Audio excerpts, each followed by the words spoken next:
श्री गुरु कमल चंद्रोशन गौसेवा trust Udaipur द्वारा 108 गौशाला में 56 भोग के तहत रघुनाथपुरा स्थित हरि गौशाला में दूसरा 56 भोग संपन्न हुआ। गौसेवा ट्रस्ट के कोषाध्यक्ष श्रीमती स्वीटी जैन ने बताया कि समस्त अतिथियों का स्वागत ट्रस्ट के संरक्षक वीरेंद्र जैन, बलवंत सिंह चौधरी, कमलेश जैन, संजय जैन, स्वीटी जैन आदि की ओर से किया गया। कार्यक्रम के मुख्य वक्ता सरला सिंघवी, चैरिटेबल ट्रस्ट के मानद सचिव डॉक्टर श्याम एस सिंघवी थे। मुख्य अतिथि उदयपुर शहर विधायक ताराचंद जैन थे। अध्यक्षता 108 गौशाला की 56 भोग की ब्रांड एम्बेसडर राजस्थान गौरव डॉक्टर जिनेन्द्र शास्त्री ने की। विशिष्ट अतिथि राष्ट्रीय कवि अजात शत्रु, समाजसेवी लव वर्मा एवं गढ़वाड़ा आश्रम की गुरुनी मैया कंकु केसर श्रीमती कौशल्या शर्मा थी।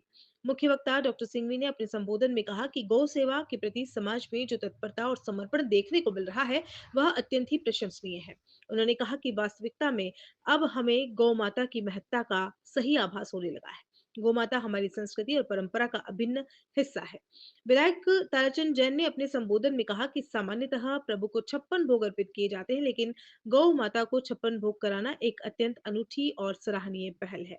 उन्होंने कहा कि आयोजन न केवल धार्मिक आस्था का प्रतीक है, बल्कि गौ सेवा के प्रति लोगों की गहरी श्रद्धा और समर्पण को भी दर्शाता है।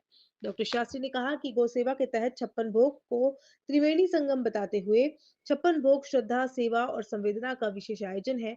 भारतीय संस्कृति में गौ सेवा को अत्यंत ही पुण्य और सेवा भाव से जुड़ा कार्य माना गया है। इसी कड़ी में गौ माता को 56 भोग अर्पित करने की परंपरा आज समाज में एक विशेष धार्मिक और सामाजिक पहल के रूप में उभर रही है। 108 गौशालाओं में 56 भोग की श्रृंखला का आज दूसरा 56 भोग हरि गौशाला रघुनाथपुरा में आयोजित किया गया। संस्थापक संजय जैन पोरवाल ने इस 56 भोग के उद्देश्य को बताते हुए कहा कि गौ माता को 56 भोग के साथ हम एक क्रांतिकारी विचार समस्त विश्व में पहुंचाना चाहते हैं कि हम आडंबर से परे होकर वास्तविकता में लौटे। गौ माता को बचाना और गौ हत्या को रोकना बहुत ही आसान हो जाता है।